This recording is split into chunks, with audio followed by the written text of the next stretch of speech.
Feito por Elas, o podcast que discute o protagonismo das mulheres no audiovisual. Olá, eu sou Rosana Iris. E eu sou Yasmine Evaristo. E antes do programa, nós queremos agradecer as nossas madrinhas Carolina Roncone, Letícia Santinon, Lorena Luz, Isadora Oliveira Prata, Elga Dornelas, Larissa Lisboa, Joana Bernardes e nossos madrinhos Thiago Maia e Pedro Dalbó. E você já sabe que para fazer esse podcast chegar até você, nós temos vários cursos de produção. Recentemente fechamos uma parceria com o aplicativo Orelo, que tem uma plataforma de financiamento coletivo. Então, se você gosta do nosso trabalho e quiser apoiar, acesse o orelo.cc/feito por elas ou o próprio app da Orelo. Outra forma de nos ajudar é escutar o nosso podcast pela Orelo e recomendar para os amigos, família, vizinhos, enfim, assim, qualquer pessoa que você goste e quer apresentar o Feito por Elas. E primeiro programa de volta! Aê! Uhul! Uhul! De 2023, primeiro programa de 2023. A gente tirou umas pequenas férias em janeiro, né? Ou quase isso, porque a gente tá gravando em janeiro ainda. Uhum. E agora a gente vai retomar com uma programação especial pro Oscar, né? Que você já conhece. Geralmente a gente fala um pouquinho dos filmes dirigidos por mulheres que entraram na premiação. E nesse começo do ano, das categorias principais, os filmes que são dirigidos por mulheres é o After Sun, dirigido pela Charlotte Wells, que entrou em Melhor Ator, né? E o Entre Mulheres, dirigido pela Sarah Polley, que entrou em Roteiro e Melhor Filme. Mas, hoje não é nenhum desses que a gente vai falar ainda. É um filme que acabou morrendo na praia e não teve nenhuma indicação, que é o Mulher Rei, dirigido pela Gina Prince Bythewood. Como a gente nunca falou dela, eu acho que vale falar um pouquinho, dar um apanhadinho da carreira dela, né? Ela tem 53 anos, é da Califórnia, nos Estados Unidos. Ela começou a sua carreira como roteirista para algumas séries na TV americana, até que em 2000 ela roteirizou e dirigiu o primeiro filme dela, que chama Amor e Basquete. O filme teve algum reconhecimento já na indústria, né? Ganhando inclusive o Spirit Awards de melhor primeiro roteiro, né? First Screenplay. E depois ela seguiu dirigindo outros filmes, sendo os mais famosos A Vida Secreta das Abelhas, de 2008, e Nos Bastidores da Fama, de 2014. Esse último, inclusive, teve uma indicação ao Oscar, né, da recordista de indicações, que é a Diane Warren, por Canção. E daí o filme anterior ao que a gente vai comentar aqui dela é o The Old Guard, de 2020, que é um filme de produção Netflix, que é um filme que eu vi na pandemia e gostei bastante, assim, gostei mais que a maioria das pessoas que eu conheço. É a história de uns guerreiros imortais, que uma galera do mal lá descobre que eles são imortais e eles começam a ser caçados. É baseado em um quadrinho e tem toda essa mitologia por trás, que eu achei bem interessante, né? Essa coisa de, enfim, da galera que não consegue morrer e tal. E no filme eles mostram isso bem graficamente em alguns momentos, a questão da galera levar tiro e não conseguir morrer e tal. E é um filme de ação, né, protagonizado pela Charlize Theron e também com Matias Schoenaerts. Eu nunca sei falar o nome desse homem, gente. Eu também não sei falar o nome dele, eu só sei que ele é lindo. Ele é maravilhoso, não é? Eu sei, eu gosto muito dele. Particularmente, eu acho ele um puta ator também. Sim, sim. Todo filme que eu acho que eu vi com ele, eu achei ele muito bom, assim, mas ele é realmente muito gato. É ele que tá naquele filme com a Marion Cotillard, não é? É ele mesmo. Ferrugem e Osso. Nossa, mano, ele é muito bom. Cara, muito bom. Enfim, a Charlize tá nessa espiral de fazer protagonista de ação, né, depois de Mad Max. Esse filme, o The Old Guard, vem um pouco depois do Atomic Blonde. Mas eu gostei mais do The Old Guard. Como eu disse, eu gostei dessa mitologia, né, que envolve os personagens e os dramas deles, e que não inventa muito a roda, né, muito essa ideia de que as pessoas que não morrem, você só consegue ter relações com pessoas que são como vocês, né, que, também tem essa passagem do tempo que só elas acompanham, que é um tema recorrente em maioria dos filmes de vampiro, né, também. Uhum. Mas, enfim, eu achei bem interessante, eu acho que as cenas de ação funcionam bem mais que aqui em Mulher Rei, inclusive, e vai ter uma continuação que vai sair esse ano, também pela Netflix, com a adição no elenco do incrível Henry Golding. Gente, eu amo Henry Golding demais. Assim, ó, é um puto elenco, claramente, entendeu? Mas e você assistiu alguma outra coisa da Gina? Eu assisti dela até agora, com exceção do Mulher Rei, né? A Vida Secreta das Abelhas, eu vi logo quando ele saiu pra vídeo, e a minha pretensão era de ter reassistido, mas por motivo de cansaço a pessoa foi dormir. Mas eu acho que eu vou aproveitar esse dominguinho. A gente tá gravando domingo de manhã, então vou aproveitar esse dominguinho bem suave pra poder rever, porque é um filme super bonitinho, assim, né? Sim. Ele é baseado num romance da autora Sue Monk Kidd. Foi um best-seller americano e tal, assim. Eu sei que no Brasil também teve umas vendas boas, não vou saber falar de números, mas enfim. E conta a história da Lily Owens, que é a Dakota Fanning. Dakota Fanning que tava novinha, assim. Não tão criança, mas já naquela transição dela, né? De adolescência. Nossa, super jovem, né? Super jovem. E eu gosto muito da Dakota, sabe? Eu acho que ela foi uma menina que foi crescendo e desenvolvendo bem todo esse processo dela de interpretação. E aí ela faz essa personagem, que é a Lily Owens. É uma menina que a mãe morreu assassinada num acidente de carro e ela não consegue lidar muito bem com a morte da mãe. E o pai um pouco não, né? Um bocado distante e tal. E a melhor amiga dela é a ama dela. E aí elas, em algum momento, fogem e vão parar em uma casa no meio do sul, ali dos Estados Unidos, que vivem 3 mulheres negras, que são super independentes e que trabalham justamente com a apicultura. E aí o que eu acho que é mais interessante desse filme, que é importante da gente lembrar, é que ele se passa, ele é ambientado nos anos 60, em meio àquelas questões todas raciais que, né, aconteceu nos Estados Unidos, e vai falar, então, principalmente sobre a sobrevivência dessas pessoas negras em meio a um sul completamente escancaradamente racista. E tem um elenco delicioso, né? As mulheres que estão ali junto com ela, né? A ama e as outras mulheres que ela encontra nessa casa são Queen Latifah, Jennifer Hudson, a Sofia Okonedo e a cantora Alicia Keys. Gente! Que também já tinha feito, né? Algumas pequenas aparições em filmes. Nesse ela tem um papel um pouco mais, sim, né? Mais desenvolvido e tal. Ela não é só uma coadjuvante. E assim, é aquele filme bonitinho. É claro que você assiste e ele fala, isso não precisava de ser assim, isso tá muito romanceado e tal. Mas eu acho que ele atende bem essa proposta, que é ser emocionante, sabe? Falar dessa relação de amizades, criar essa ponte entre mulheres negras, porque aí você tem isso também, né? A personagem da Queen Latifah é uma ama, então ela ainda tá dentro de um contexto um tanto quanto escravocrata, mesmo que a escravidão já tenha passado, e essas outras mulheres já são mais independentes. Então, assim, como que tem esse choque, essas relações, como que elas são criadas? E também pra que a personagem da Dakota Fanning descubra quem foi a mãe dela. Porque o grande, né, plot do filme é esse, que move ela a sair da casa do pai e ela tentar descobrir quem que foi a mãe, por que que o pai não fala da mãe, por que que o passado da mãe é tão escondido assim. Eu acho que ele é um filme gracioso. E tá disponível no Star Plus, então dá pra ver. Ah, legal. É bem massa. Bem, indo pro nosso filme principal aqui, que é o Mulher Rei, né? Ele foi lançado no ano passado, 2022, dirigido pela Gina, como a gente já falou, estrelado pela Viola Davis e um grande elenco, né, de mulheres negras também, e também do John Boyega. É a história das Agoge, que é uma unidade de guerreiras composta apenas por mulheres que protegiam o reino africano de Dahomey nos anos de 1800. A gente acompanha principalmente a General Nanisca, que é interpretada pela Viola, e já peço desculpa, gente, por todas as pronúncias que eu tô fazendo meu melhor, tá? É difícil, né? Bem, pra começar, eu sendo bem sincera, eu me decepcionei um pouco com o filme. Eu acabei assistindo só agora pra pauta do programa mesmo, eu não vi no cinema, acabei não dando tempo. E como eu disse, eu gostei muito do filme anterior, então eu tava com expectativas pra esse, né? Particularmente eu achei o ritmo dele muito lento, a montagem como toda, eu acho que aquele clássico filme que dava pra ter uma meia hora a menos, né? Ele é um filme de 2 horas. Eu acho que ele tem aquela abertura massa que mostra a força das Agoge lá naquela luta. Depois ele se demora muito ali na questão do politicagem, do treinamento da jovem recruta lá. Eu não sei vocês, mas eu tava muito mais interessada na Viola e nas relações dela do que daquela jovem lá, sinceramente.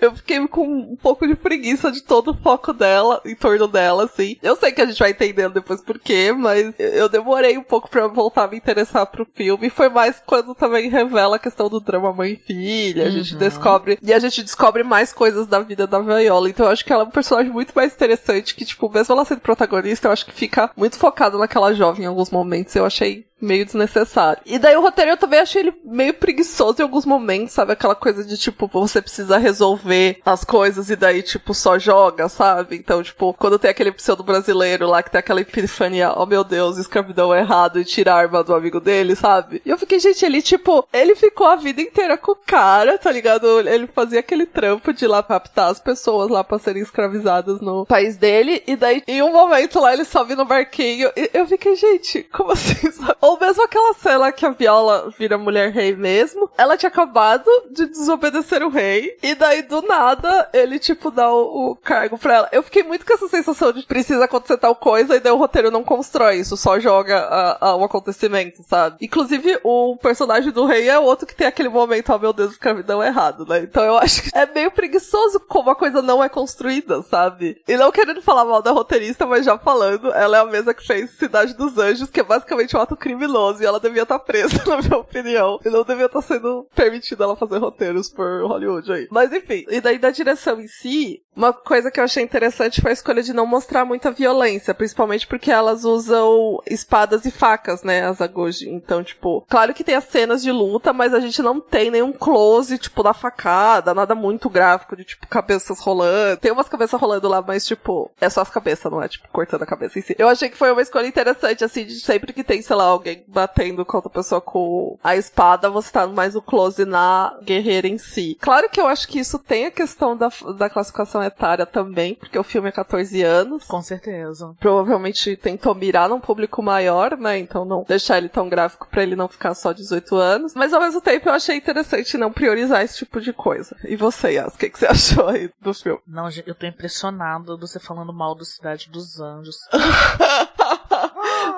Chocada! Meu Deus. Mulher! Eu tenho um carinho afetivo com o Cidade dos Anjos. Foi o primeiro filme que eu vi sozinha no cinema. Que eu fui sozinha. Que a minha mãe me deu dinheiro da mesada e eu falei, eu vou ao cinema sozinha assistir um filme. Saí do cinema arrasada. Mas eu fui ver o filme que era o filme do Nicolas Cage, né? Então é outra história, gente. Eu e Nicolas Cage é um caso à parte. Então, mulher, é que eu tenho, não sei se você sabe disso, eu tenho uma tatuagem do Asas do Desejo, né? Eu já ia te perguntar isso, se tinha alguma relação com Asas do Desejo, porque ele é absolutamente maravilhoso. É difícil pra mim, sabe?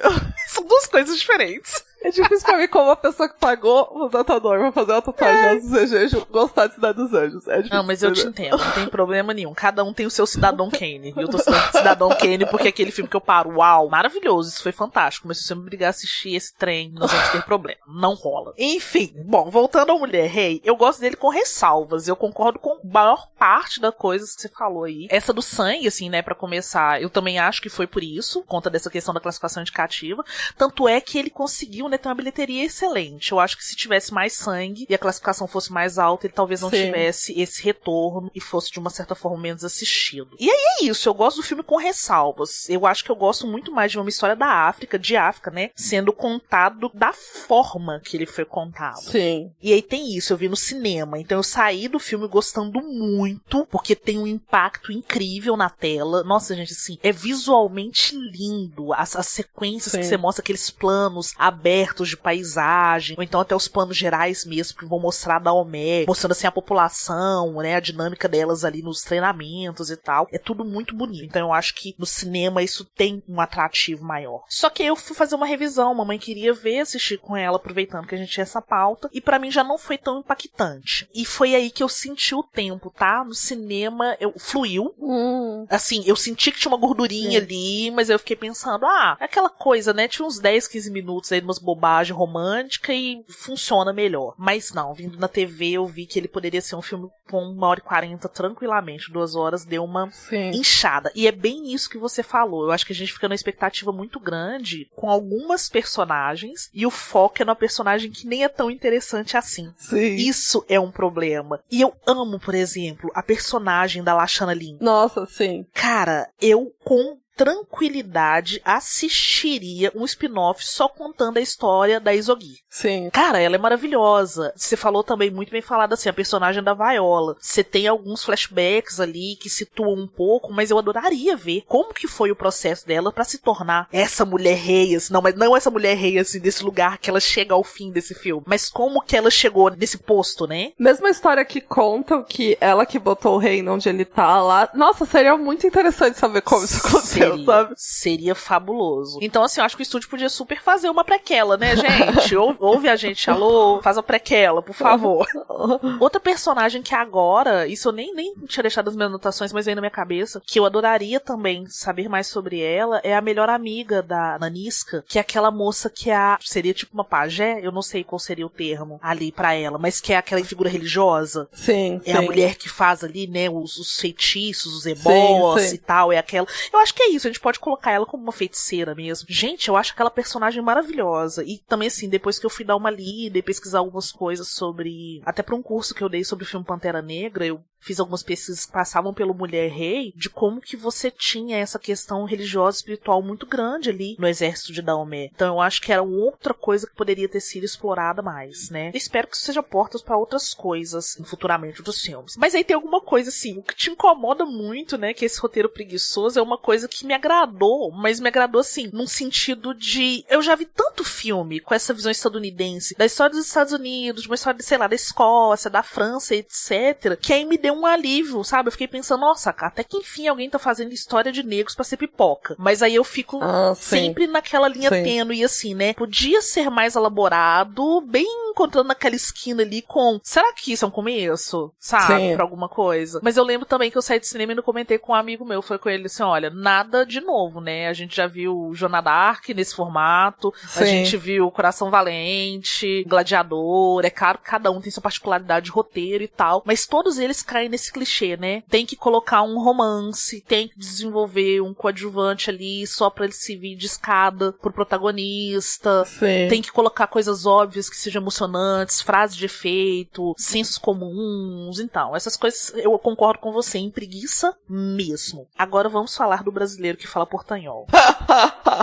Gente, belíssimo. Mas assim, que personagem à toa. Nossa, muito à toa. Muito, tipo, jogado ali. Uma forçação de um romance bocó que esses filmes de aventura histórica trazem. Ai, gente, sim. Nossa, não. E assim, agora sobre ele. Bom, primeiro que é um personagem pouquíssimo desenvolvido. Mas eu fiquei pensando em uma coisa assim, não me assustou muito essa falta desse letramento racial dele, quando ele, né, lá no fim só, que ele vai tirar a arma do amigo e tal. E aí já sou eu fazendo uma digressão, assim, pensando na construção de como que seria essa pessoa, né? Porque eu achei absurdo também aquela epifania dele. Mas eu fiquei entendendo dentro do contexto, assim, ele é um cara mestiço, ele é filho de um português branco com uma mulher escravizada. E aí, provavelmente, ele seria o carinha que cresceu com uma educação completamente colonizadora, e aí com certeza isso suprimiu algumas discussões, né, da vida dele. E aí isso tá justamente nisso. Ele é filho de uma ex-escravizada que tá em Daomé num clima de férias com um amigo que é um comprador de escravo. Cara, sua mãe era uma escravizada. E aí você tá comprando, o seu amigo tá indo comprar pessoas pra escravizar e você tá indo pra Daomé como se fosse a Disney, sabe? E aí isso pra mim dá muito tom. Amigo, melhore suas amizades, se valorizam, né? Cadê aquele meme da galinha? Se valoriza. Se valoriza. Exatamente. Então, assim, isso dá um tom de como que ele desconhece completamente a realidade. Ele tá ali vendo aquelas pessoas como se elas fossem completamente... Eu acho que tá dentro do exotismo, né? Quando ele vê a menina pela primeira vez, ela é completamente exótica. Quando ele vai visitar o reino, ai meu Deus, foi aqui que minha mãe cresceu, uau, exótica e tal. E agora eu fiquei lembrando, tem um pedacinho do filme que o amigo fala com ele alguma coisa, que ele vai tentar proteger a mocinha e tal. E aí o amigo faz algum comentário com ele, assim, de tipo, velho, se você ficar reclamando demais, eu vou te largar aqui, que você não tá prestando atenção em quem que você é, não. Nossa, sim. Então dá pra ver que o personagem tá bem despregado dessa realidade. É mais ou menos isso, assim, do tipo assim, nossa, meu pai é branco, então eu sou só um mestiço bem aceito. E o cara bota ele no lugar dele e fala assim, olha, segura seu BO aí, que se é negro também, se você encher muito raio do meu saco, sim, bota você pra ser meu também. Então, assim, tem essas coisas. Mas aí entra nesse problema que a gente comentou lá no início, né? Personagem que não é desenvolvido. Então, assim, é muito mais uma digressão minha pensando no porquê dele ser assim, do que realmente isso existir no filme. Isso não existe no filme. Isso são observações e pontuações que eu faço. Uma outra coisa que eu queria comentar, eu não sei nem direito o que eu acho, mas eu também queria ouvir sua opinião daí, que é a questão do celibato das Agoji, né? Primeiro, eu fiquei achando que a gente ia ter vários casais entre elas mesmo, uma vez que tem essa questão de não entrar homens e tal. Eu interpretei dessa maneira no primeiro momento. E depois, quando a gente descobre isso, né, que tipo, tem até um personagem que chama ela de guerreiras virgens e tal, particularmente eu achei um pouco moralista, sabe? Essa ideia de que elas vão lutar e morrer pra defender o Estado, né, que é exatamente o que elas estão fazendo, e elas não podem ter um companheiro ou companheira, né, até dito por uma delas, nessa questão do amor te enfraquece e tal. Então eu eu entendo a questão do, tipo, como a violência sexual é usada no filme e como elas sofrem isso também, mas ao mesmo tempo é esperado basicamente que elas vivam pra ter aquela glória e importância social e apenas isso, assim, tipo, que elas não tenham vida pessoal, basicamente, assim, que elas têm essa ideia de que elas vão lutar e morrer pelo defender o Estado, e é isso, assim. E eu não sei, eu achei que o roteiro poderia ter ido um pouco mais nessa discussão, né, nessa questão da violência sexual, como elas viam isso da perspectiva delas, ou como o relacionamento pra elas poderia ser visto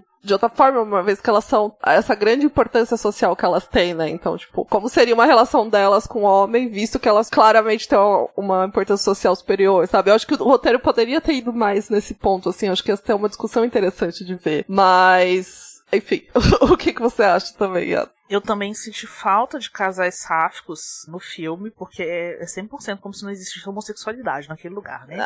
Sim. Eu achei bem estranho. E sim, aprofundar também na questão da violência sexual, porque você tem isso, assim, escancarado na história da Nanisca. Sim. E ainda assim, não tá. Algo ali não foi falado. Ainda assim, não me incomoda tanto a questão da regra delas serem isoladas, porque isso era uma regra realmente da OME, então assim, não é nenhuma escolha do roteiro. Tem a fundamentação, a história, né? Sim. Essas amazonas que são Mino, né? A Gode, a Rossi, eram os nomes que elas recebiam, elas eram realmente celibatárias. E elas não podiam ter nem relacionamentos esporádicos ou casamentos, mas a questão, pelo que eu entendi, não era nem com relação ao amor romântico. Bom, até porque a gente não tá falando de amor romântico. É um outro contexto, né? Tem outras formas de lidar, outra situação, não, né? Eles não estão lidando com amor romântico como a gente. Mas era pra evitar a gravidez. Então o celibato era pra evitar a gestação. E aí eu fiquei pensando que pode vir da responsabilidade que o coletivo assume com as crianças nesse contexto social e filosófico de África. Eu não vou saber exatamente qual é o contexto da OME, mas assim, quando a gente faz uma pesquisa de uma forma general, tem essa responsabilidade, né? Tem, inclusive, aquele ditado que diz que é necessário uma vila para criar uma criança. Sim. Então eu fiquei pensando que se uma daquelas mulheres engravidasse, não é só a mãe que cuida da criança, né? Todo o coletivo. Então, de uma certa forma, todas aquelas mulheres ali, toda aquela sociedade estaria envolvido, e aí isso realmente ia, né, causar um estremecimento ali, uma desordem, vamos chamar assim. E aí eu fiquei entendendo, assim, de uma certa forma, que talvez isso fosse algo necessário de manter no filme, não apenas pela defesa do reinado ali naquele contexto do roteiro, mas também para manter algumas questões culturais. É, faz sentido mesmo. Eu só acho que, tipo, a gente poderia ir além, como você comentou, né? Porque fica meio... Eu tenho essa sensação que várias coisas nesse roteiro meio que é jogado, assim. Sim, eles só falam. Eles só falam e daí... Só citam, não tem. É isso, sabe? É. E mesmo essa questão de esse coletivo assumir o cuidado da criança e tal, poderia ser discutido isso também. Se acontece, que nem a situação dela, sabe? Como que seria, sabe? Pois é, tem a situação pela qual a Nanisca passa, né? De ter a Sim, filha e pedir exato. pra amiga. Tanto é que, olha qual que é a ação da amiga, né? A amiga entrega a criança pra um grupo que tá passando. Sim. Né, um grupo de jesuítas que ela fala? Acho que é isso. Eu acho que é isso, sim. Então, assim, tem essa preocupação com a vida da criança, com a possibilidade dela ter um lar, dela ter uma criação e tal, etc. Vamos colocar assim. Mas ainda assim é jogado, não vai se falar, sabe? Cara, bota um diálogo ali daqueles bem didáticos mesmo, assim. Você sabe que eu não poderia deixar essa criança aqui, porque nós temos que cuidar da nossa... Sabe? Sim. Enfia um texto objetivo ali, assim, óbvio e tal, mas fala. E eu concordo com você, eu senti falta disso em vários momentos, assim, e olha que eu sou a pessoa que tem maiores problemas com diálogos didáticos, mas eu acho que nesse caso o diálogo didático ia completar, né, algo que ficou meio no ar. Sim, ia construir, né, certas resoluções que acabam tendo, né, que eu acho Exatamente. que aqui acaba não rolando. Mas pra ninguém falar que eu tô só gongando o filme. Uma das coisas que eu mais gostei foram as cenas de dança e consequentemente música também, né? Eu acho que a galera falou muito recentemente da cena do Top Gun Maverick, né? Do futebol americano ali na praia, pra criar aquele senso de coletividade, de trabalho em conjunto. E eu vejo que as cenas de dança aqui tem esse objetivo também, só que melhor, na minha opinião. Uhum. Eu acho que a dança, ela cria esse sentimento esse senso de coletividade que é único, assim. Eu acho que não tem nada que construa isso dessa maneira como a dança. A ideia de você mover seu corpo como o outro passa uma ideia tão empática, emblemática, de você se ver no outro, de tanto pertencimento, de fazer parte de algo, que eu acho que não tem nada que possa gerar o senso de coletividade como isso, sabe? Além, claro, da dança reforçar uma identidade, né? O tipo de dança que elas estão dançando diz muito sobre quem elas são como grupo, como etnia, como reinado, enfim, tudo, né? E nesse momento é impossível não pensar em RRR, que é exatamente o que acontece lá, né? Numa das melhores cenas de 2022, na minha opinião. Sim, ai, amo. Que é a cena de Nato Nato, onde eles mostram, né, que a identidade deles por meio da dança, né? Que eles estão ali, os brancos ali rolando aquele flamenco, enfim, outras danças, e daí eles trazem o Nato Nato pra gente e mostra, né, a identidade deles por meio disso. E eu gosto muito aqui como acontece isso, sabe? Como passa essa questão tanto de identidade como de coletividade por meio da dança. É isso. Eu preciso primeiro falar que eu vivo pra exaltar Nato Nato. Desde que eu assisti RRR, gente. Nossa, amiga, sim. É só pra isso que eu vivo também. É só pra isso que eu vou assistir o Oscar. Porque eu quero ver Nato Nato naquele palco. Nossa! É o que eu preciso. É o que está me movendo a assistir o resto não me interessa. Sim. Eu quero Nato Nato. Eu quero Nato Nato também. Exatamente. Mas assim, concordo muito com tudo que você falou. E eu vou adicionar nas cenas de dança e de coletividade do ano a cena de abertura do Pantera Negra, Wakanda pra Sempre. Que é o enterro, o velório, o funeral, né? O rito funeral da morte do T'Challa. Porque eu acho que ele representa também bem essa celebração na cultura afro. Que é essa coisa do coletivo, roupas, né, que se assemelham, tem essa coisa de um vestuário ali que é pra esse tipo de ritual. E no Wakanda pra Sempre ainda tem isso, né? É um momento de tristeza, porque é um óbito, e ao mesmo tempo tem uma reverência com uma alegria que ela não é pelo óbito, mas pela memória que aquela pessoa deixa. Então eu acho que é uma outra cena que também vale a pena a gente observar, assim, cena de filme de 2022 que fala sobre relações de coletividade. E aí eu fiquei pensando uma outra coisa, né, dessas celebrações de cultura afro. Fiquei pensando que aqui no Brasil a gente pode falar dessa energia compartilhada em um samba tradicional, né? A galera toda em volta, cantando, dançando. Sim. Justamente nessa celebração que é um misto de diversão, de ancestralidade, que obviamente está vinculado à espiritualidade também. Exatamente, que daí une tudo que significa aquela identidade daquelas pessoas, né? Exatamente. Uma outra coisa que eu gostei do filme também, e que eu acho legal a gente comentar um pouco, é o figurino. A figurinista responsável é a Gersa Phillips, que ela tem uma carreira bem diversa, que vai desde de filmes tipo Miles Ahead, sobre o Miles Davis, até aquele Instrumentos Mortais, Cidade dos Ossos, que é aquela ficção de jovem que teve uma época que bombou isso, né? Tinha tipo um monte, tinha tipo Jogos Vorazes, Divergente, enfim. Então ela tem uma carreira bem diversa aí. E daí pesquisando mais sobre ela agora, eu descobri que ela também auxiliou a Ruth Carter, que é a figurinista de Pantera Negra, na pesquisa sobre mulheres guerreiras pra construir as Dora Milaje lá no filme, né? O que é até justo, né? Porque as Dora Milaje, elas são inspiradas, as Dora Milaje do quadrinho, elas já são inspiradas nas guerreiras da Daomé. Sim, sim.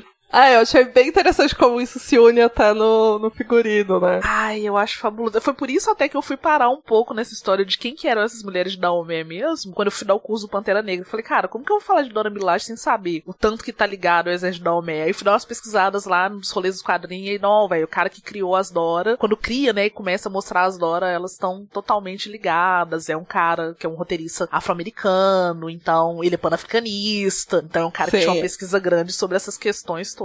Eu gosto muito, assim, de pensar como que os dois Pantera Negra e o Mulher Rei, eles estão convergendo ali. E algumas coisas eles estão... No mesmo ponto, né? É bem massa. Eu acho que o mais óbvio, assim, do figurino das Agoji é a questão da vestimenta militar, né? Que eu acho que, claro que tá na realidade do reino, que elas estão, mas tem vários signos, né? Que a gente tá acostumado a ver nesse contexto militar, né? Essa questão do branco ser a vestimenta de entrada das recrutas, né? E depois elas vão adquirir a vestimenta das, como é que fala? Das oficiais, das soldados, assim, né? Isso. Então, também tem a questão da abraçadeira, que eu achei bem interessante, que é conforme a personagem tá mais alta na hierarquia, mais larga é a abraçadeira, né? Sendo a maior a da General, que é a personagem da Viola. E além dessa questão das cores e da abraçadeira, o uniforme como um todo, ele vai tendo mais detalhes conforme a guerreira é mais importante na hierarquia, né? Então, como você vê em contraste com a jovem, a Naui lá, elas só usam a túnica branca, né? Não tem demais adereços. E daí, joias, tornozeleira, brasileiras, aqueles adereços todos que tem umas conchas, né, que parece búzios, tudo isso vem depois pra marcar essa posição mais alta, né. Então eu acho bem legal como fica demarcado isso pelo figurino também, né. E além disso, claro, tem a questão da mobilidade, né, que você vê que os uniformes, eles são claramente pensados pra elas conseguirem se mover e também condizente com o clima que elas estão, né. Não aquela coisa totalmente coberta, tal. Pesquisando um pouco mais sobre o figurino, eu vi que ela também usou de vários artesãos africanos para produzir as peças. Ela não conseguiu usar tecidos exatamente iguais, por questões financeiras mesmo, e essa questão de reprodução de vários figurinos e tal, mas ela usou muito de artesãs locais da África e também de tecidos que são de lá ou de muito próximos dos tecidos de lá. Então teve muito essa ideia, como teve em Pantera também, né, que a gente já falou um pouco, essa ideia de trazer ao máximo a representação desse mundo por meio do figurino também. É uma das minhas partes favoritas, assim, do filme. Eu gosto muito, assim, como eles construíram isso, né? Tem muito essa questão das Agoge. Tem também a questão do personagem do John Boyega lá, o rei, que ele tá sempre com aquelas túnicas azuis, né? Acho que a maioria delas azuis, uma ou outra é um pouco mais clara. Isso. E daí tem as esposas, que elas estão mais coloridas, também cheias de adereço, cheias de joias, o que também demarca de novo essa questão de conforme você é mais importante socialmente, tá mais claro isso dos adereços, né, das cores, do ouro mesmo, né, então acho que é legal como ele marca isso no filme. E tem aquele núcleo dos vilões também, né, que são aqueles caras que estão tentando tomar o reino de Dagomé, que eles têm aquelas vestes dos Tuareg, né, eles são aqueles turbantes enormes, andam a cavalo, também tem uma questão ali na roupa deles que demarcam um poder militar, que é um poder diferente das Agoji. Sim. E é muito interessante isso, como existem esses signos militares, mas como ele tá imerso no universo mesmo, né? Então não tem aquela ideia de militar que a gente tem, mas ao mesmo tempo tem certos signos que a gente entende, essa questão da evolução da hierarquia tá demarcada também ali no figurino, né? E outra coisa interessantíssima é o diferencial, né? Quando você vê os colonizadores, os europeus chegando, como que é completamente diferente. Eles estão todos ali em tons de marrom cinza, um branco encardido. Sim. Ali, aquela roupa... É a roupa de sempre, né? A gente tá falando desse negócio branco encardido aquilo. Isso, a gente tá falando desse negócio dessa indumentária militar. Até as pessoas que estão ali, que parecem ser os militarizados das embarcações colonizadoras, como que eles são justamente aquilo que a gente sempre vê em todos os filmes. E é interessante que eles viram um genérico, né? Sim. Eles são completamente genéricos ali. Eles são tipo assim, exatamente. Pano de fundo, tá parecendo muito mais um objeto em cena do que realmente alguns personagens, porque o destaque tá justamente no figurino das Agoji e do reino de Dahomey como um todo. E aí, completando, Rosana, eu acho que tá caminhando lado a lado com os cabelos, que são maravilhosos. Sim. Riquíssimos em detalhes, tranças, alguns acessórios de adorno, né? Você falou das esposas do rei, todas elas têm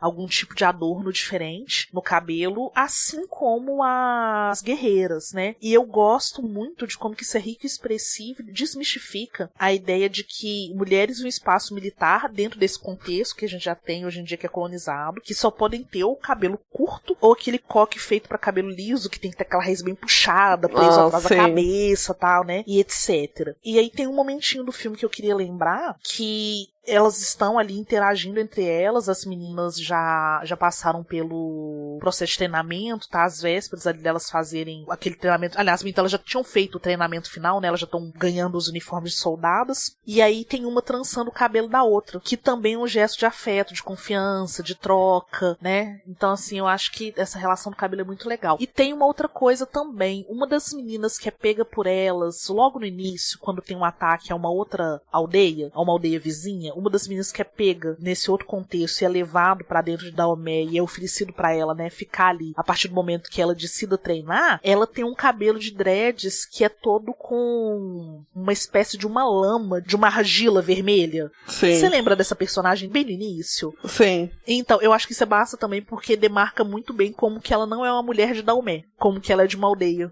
Sim, sim. E aí tem essa diferença não só na vestimenta dela, mas também na forma que o cabelo é feito. Isso é bem legal. Bem, outra coisa que é legal a gente falar sempre, que é a atuação do Viola Davis, que inclusive seria o motivo do nosso programa, porque ela tava super cotada pra categoria de atriz e acabou não entrando, infelizmente. Eu, particularmente, tenho fraco por essa mulher. Eu amo meio que tudo que ela faz, assim. Eu sempre gosto dela. E aqui não foi diferente, né? Eu gostei muito de ver ela em filme de ação. Eu não tinha visto, eu acho, ainda. Então, eu sei que ela fez algumas coisas. Ela fez o Esquadrão Suicida e tal. Eu não acabei não assistindo. Não, você tem que assistir dela Viúvas. Ah, Viúvas eu vi. Ai, eu adoro. Apesar de ter questões. Mas não é ação. Você acha que é ação, assim? Não é ação, né? Mais suspense. É, mais tenso, assim. Mas eu vi. É que, tipo, ela como protagonista de ação eu não tinha assistido ainda. Aham. Eu gostei bastante dela. E outra pessoa que eu sei que gosta muito da Viola também é a Isa. E ela vai comentar agora um pouquinho sobre o filme. Oi, gente. Eu sou Isabel Wittmann, pra quem tá chegando no podcast agora, né? E eu tô invadindo aqui o espaço da Rô e da Yasmine. Pra quem já acompanha o Feito por Elas, eu aproveito pra avisar que eu vou ficar meio sumida esse semestre de novo das gravações, porque eu tô escrevendo o meu 5º capítulo da tese. Vão ser 7 capítulos, eu acho, e faltam só 5 meses pra eu entregar. E esse prazo é inadiável, então socorro. Bora concentrar que depois eu volto de novo pro podcast pra participar aqui. Mas eu devo aparecer no nosso especial do Oscar desse ano. Então a gente ainda vai se falar aí em algum momento. Bom, e por que eu tô invadindo aqui a gravação, né? Não rolou gravar esse programa com as gurias, mas eu queria falar rapidinho umas coisinhas sobre o filme, né? Eu vi A Mulher Rei ano passado no cinema e, por coincidência, foi bem na época que no grupo de leitura do Feito por Elas, a gente estava começando a ler Um Defeito de Cor, da Ana Maria Gonçalves. E esse livro, ele ficcionaliza a história da Kendé, uma menina que foi escravizada no reino de Daomé, na Costa da Mina, que é o atual Benin, né? E trazida para o Brasil, onde ela ganhou o nome Luísa Gama. E isso aconteceu no livro no começo da década de 1820. E o filme, né, vocês sabem, se passa no mesmo lugar, né, em Daomé, só que um pouco depois, em 1823, né. E essa coincidência me ajudou muito a contextualizar o filme, então o que eu queria comentar um pouco era nesse sentido, né. O livro, ele explica que o rei de Daomé, que era o pai do John Boyega ali no filme, né, ele tinha outro filho mais velho, com outra esposa, só que ele foi aconselhado a deixar a linha de sucessão pro John Boyega, né.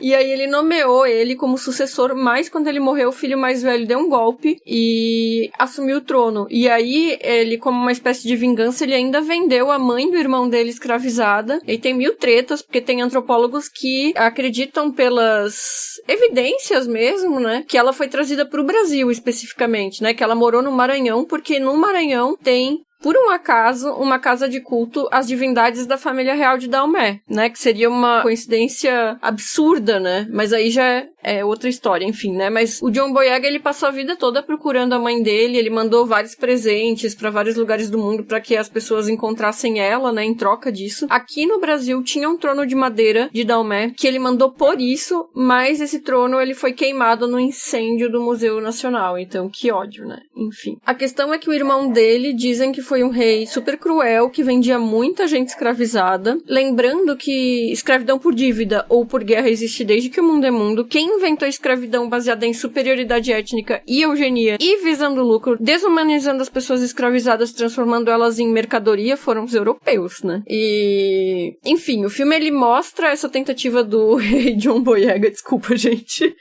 esse vai ser o nome dele, o rei Boyega, que conseguiu, no final das contas, recuperar o trono, né? E queria mudar as práticas do irmão. Claro que não foi exatamente como no filme, a questão do dendê que eles falam, mas eu acho graça que eu vi muita reclamação nesse sentido do retrato histórico, né? E que as pessoas pedem essa acurácia histórica justamente num filme que é inteiro feito por mulheres negras, né? E aí, Coração Valente, geral ama, né? Então, acho que tem 2 pesos e 2 medidas em uma ficção histórica que é de entretenimento, né? Ler o livro e ver o filme foi uma experiência super interessante de reconstrução dessa época, incluindo as roupas das Amazonas de Daomé, que se tu procurar no Google são super parecidas com as roupas de treino que aparecem no filme. E ainda tem os adornos, né, que no filme eles fizeram com conchas de búzios e segundo o livro, os búzios eles eram usados como uma moeda de troca, mas também para demonstrar diretamente a riqueza. Então faz total sentido nessa composição do figurino. O que me fez sair do cinema pensando que esse filme poderia muito bem ser um filme brasileiro, na nossa perspectiva do lado de cá do Atlântico sobre uma história que é muito próxima da gente, só que é uma história que é pouco discutida. A maior parte desses detalhes eu não sabia antes de ler Um Defeito de Cor, né? E aí, tanto que o filme tem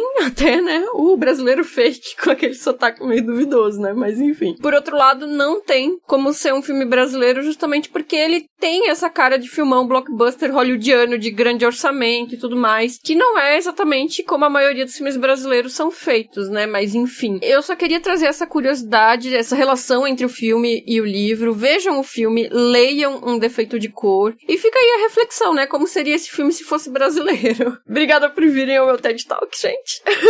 Gurias, boa gravação. E eu aqui vou voltar pra minha tese e até a próxima. Tchau! Então, isso que a Isa falou do brasileiro fake, eu fiquei super bolada, porque eu tinha certeza que o cara era português, né, pelo sotaque, obviamente. Mas aí quando eles falam, tipo, o Brasil, não sei o que, eu falei, gente, como assim? Vocês estão viajando, amigos? Como assim? Tipo, o Brasil, esse sotaque super português aí.